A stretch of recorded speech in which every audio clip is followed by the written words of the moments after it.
In this video, we're going to look at the bodies of the res publica. As with many other Roman institutions, these bodies were institutions in flux, and again, they didn't look the same at any two moments in time. That said, one constant is that membership of all of these bodies and participation in them was restricted to adult male citizens. Today, we're going to be looking at four bodies of the res publica. These are the Senate, the Comitia centuriata, the Concilium plebis, or the Comitia plebis tributa, and the Comitia tributa, or the Comitia populi tributa. Let's begin with the Roman Senate. The most important thing to remember about the Roman Senate is that it was an advisory body and that it did not pass legislation. Prior to Sulla's reforms in 88 BC, the Senate consisted of roughly 300 members. By 81 BC, following Sulla's reforms, this had grown to about 600 members. This was a result of Sulla's prescriptions. The membership was topped up with Sullan partisans and members of the equestrian order. Quaestors were now automatically enrolled to prop up and strengthen the capability of this enlarged Senate. Also, as a result of Sulla's reforms, both consuls and the now 8 praetors remained in Italy, and thus were able to attend the Senate, leading to more competition and more discussion at senatorial meetings. The Senate could take place at any time, but not in any place. It must be finished by sunset, and it met in inaugurated spaces. For motions to pass in the Senate, quora were in place. These were a minimum number of senators that were required to be present for any motion to pass. But what did the Senate actually do? Well, there were 4 types of proposal that the Senate could produce. These 4 types of proposals were the senatus consultum.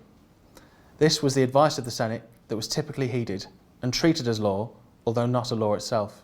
The senatus consultum per discussionem. This was a motion reached by the Senate before any discussion had taken place. The senatus auctoritas, which was a decree that was vetoed by a consul or a tribune of the plebs before it was voted upon. And finally, the senatus consultum ultimum, or the so-called final decree. This was based on a reference by Caesar in his Bellum Curile. This was passed by the Senate at times of crisis, in which magistrates or the consuls were asked to see that the Republic came to no harm. But as I mentioned earlier, they could not pass legislation and they did not hold elections. The next body of the res publica did hold elections, and that is the Comitia centuriata.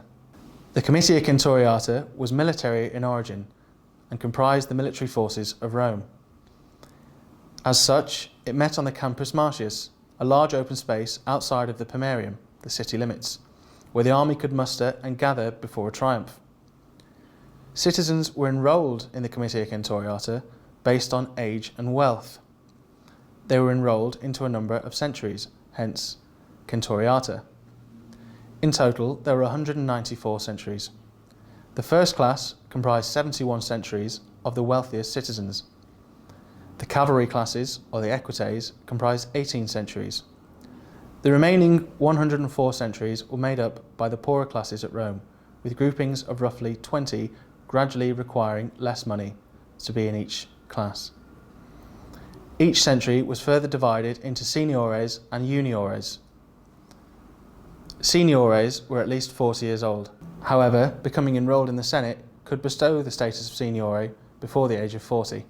The purpose of the Comitia centuriata was to elect consuls, praetors and censors, to pass legislation and to facilitate declarations of war and peace in line with its military origin.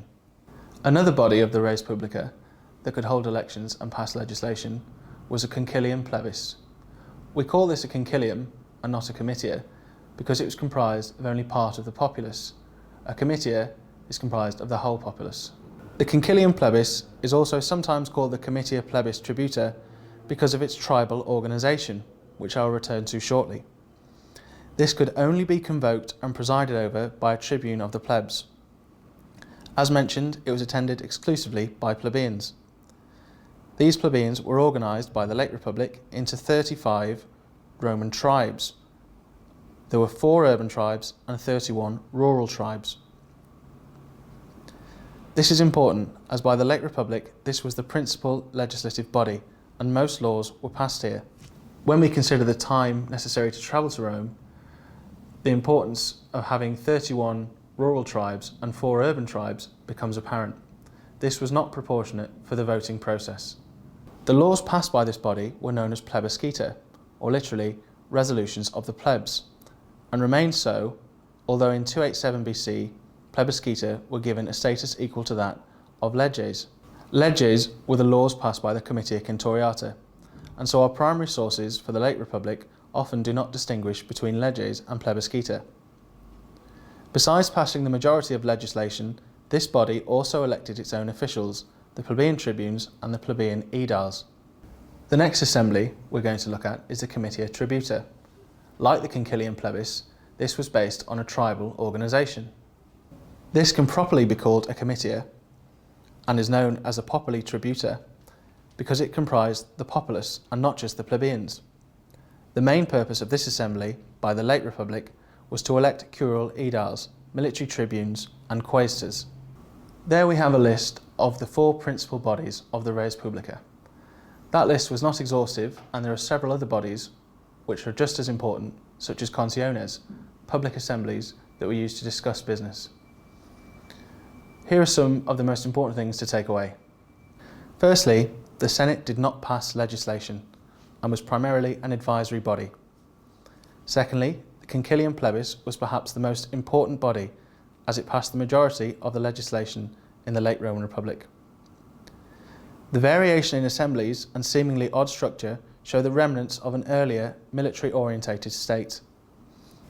And finally, it is important to note that the disproportion of voters in urban and rural tribes could have implications for the passing of certain legislation, such as agrarian reform.